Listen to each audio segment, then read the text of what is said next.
வந்து ஒரு ஏக்கர் வச்சிருந்தா தான் இவ்வளவு அமௌண்ட் அப்படிங்கிற அளவுக்கு இல்ல 2.5 ஏக்கருக்கு கீழே இருக்க இல்ல 2.5 ஏக்கர் கீழே இருக்கிற பயிர்க்கடன்கள் அவ்வளவுதான். 2.5 ஏக்கர் கீழே பயிர்க்கடன்கள் வாங்கிடலாம்.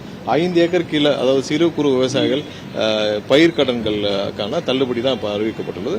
சோ அதன் மூலமா இப்ப நீங்க தமிழ்நாட்டில் மொத்தம் பாத்தீங்கன்னா 14,96,000 பேர் பயிர்க்கடன் வாங்கியிருக்காங்க. அதுல 14,22,000 விவசாயிகளுடைய பயிர்க்கடன்கள் ரத்து செய்யப்பட்டிருக்கு. 80% அளவுக்கான விவசாயிகளுடைய பயிர்க்கடன்கள் மொத்தமாக ரத்து செய்யப்பட்டுள்ளது. இது மிக ஒரு இல்ல அது வந்து ஒரு பர்சனல் மோட்டிவ். அது கொலை நடந்த சில மணி நேரங்களுக்குள்ளேயே அந்த குற்றவாளிகள் கண்டுபிடிக்கப்பட்டு அவங்களுடைய செக்யூர் பண்ணி எல்லாத்தையும் அங்க வந்து கமிஷனருடைய அறிவிப்பும் நீங்க பாத்திருப்பீங்க. இன்னைக்கு கமிஷனர் வந்து எங்கெங்கெல்லாம் தனிப்பட்ட காரணம் நடக்கும் கொலைகளுக்கு துரிதமாக காவல்துறை செயல்பட்டு, ஏன்னா முதலுடைய ஆணைக்கிணங்க எல்லாமே செயல்பட்டு உடனடியாக கைது நடவடிக்கை எல்லாம் நடந்துட்டு இருக்கு.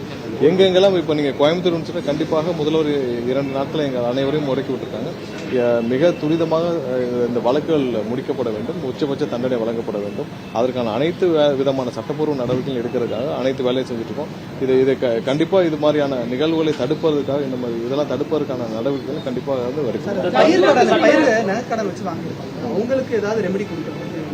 இல்ல இப்போதைக்கு பயிர்க்கடன் மட்டும்தான் கொடுக்கப்பட்டிருக்கு. கூட்டுறவு பயிர்க்கடன் இல்ல அதுல உள்ள நிறைய கடன்கள் வந்து ஏற்கனவே வந்து குறைக்கப்பட்டுதான் இருக்கு. ஏன்னா நகைக்கடன்கள் வந்து அங்கே குறைக்கப்பட்டுதான் இருக்கு.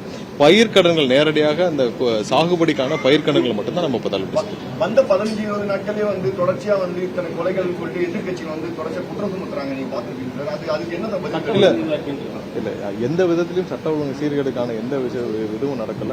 ஒவ்வொரு நாளும் நீங்க பாத்திருப்பீங்க, இப்ப எங்கேயாவது இப்ப குட்கா விஷயங்கள், குட்கா இல்ல போதைப் பொருட்கள் எல்லாத்துக்கும் வந்து ரைடுகள் முன்னாடி விட இப்ப அதிகமா நடந்துட்டு இருக்கு.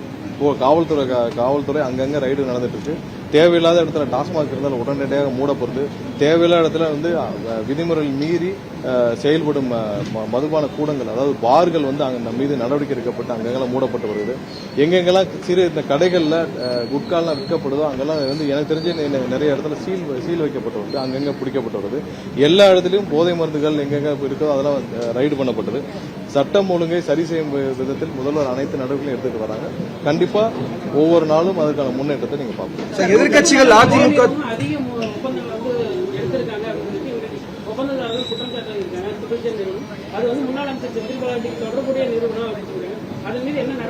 இல்ல அதுக்கான சீல்டு கவர்ல கம்ப்ளைண்ட் கொடுத்திருக்காங்க. இன்னைக்கு காலையில இருந்த மீட்டிங்ல பெரும்பாலான வெண்டர்ஸும் இவங்களும் கம்ப்ளைண்ட் பண்ணது என்ன, கடந்த 5 ஆண்டுகளாக மொத்த அரசே வந்து ஒரு சில நிறுவனங்களுக்கு ஃபேவர் பண்ற மாதிரி ஒரு சில நிறுவனங்கள் பயன்படும் வகையில டெண்டர் பாலிசியை மாற்றப்பட்டிருக்கு. அவங்க வந்து தனியாக அவங்களே வந்து அந்த டெண்டர் எடுக்கிறபடியாக இந்த அரசே துணை நின்றுருக்கு. முறைகேடுகள் நிறைய நடந்திருக்குன்னு சொல்லி அவங்களே ஓப்பனா சொன்னாங்க. சோலார் பாலிசியில நிறைய வந்து அவங்க ஒரு சில நபர்கள், அதாவது நீங்க சொன்ன அந்த முன்னாள் அமைச்சருடைய அவரும் அவர் கூட இருந்தவங்களும் எதுவும் நேரடியாக குற்றம் சாட்டினாங்க. அதுக்கான சீல்டு கவர்ல நிறைய ரிப்போர்ட்ஸும் கொடுத்திருக்காங்க. கண்டிப்பாக இதை ஆய்வு செய்து சட்டப்பூர்வமான நடவடிக்கை நாங்கள் பார்ப்போம்.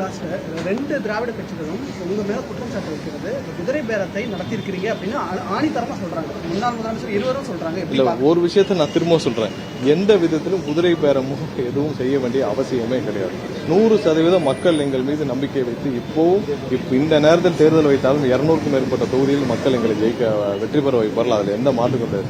எந்த இடத்துல குதிரை பேரம் செய்ய வேண்டிய அவசியம் யாருக்குமே கிடையாது. இங்க எங்க முதல்வர் மீது 100% மக்கள் நம்பிக்கை வச்சிருக்காங்க. அவர்கள் கட்சி மீதும் அவர்கள் கட்சியில் இருக்க தலைமை மீதும் நம்பிக்கை அவங்களே ரிசைன் பண்றாங்க. ரிசைன் பண்ண பிறகு அவர் ஒரு முடிவு எடுக்கிறாங்க. அவங்க ஒரு முடிவு எடுக்கிற பிறகு அதை தடுப்பதற்கான எந்த இதுவும் நாங்கள் செய்ய முடியாது. அவங்களா வந்து அவங்க கட்சியில் இருக்கிற குழப்பங்களை பார்த்து, அவங்க கட்சியில் இருக்கிற நிலைகளை பார்த்து அவங்க ஒரு ரெசிக்னேஷன் பண்றாங்க. அவங்க ரிசைன் பண்ணிட்டு அவங்களே வந்து பாக்குறாங்க.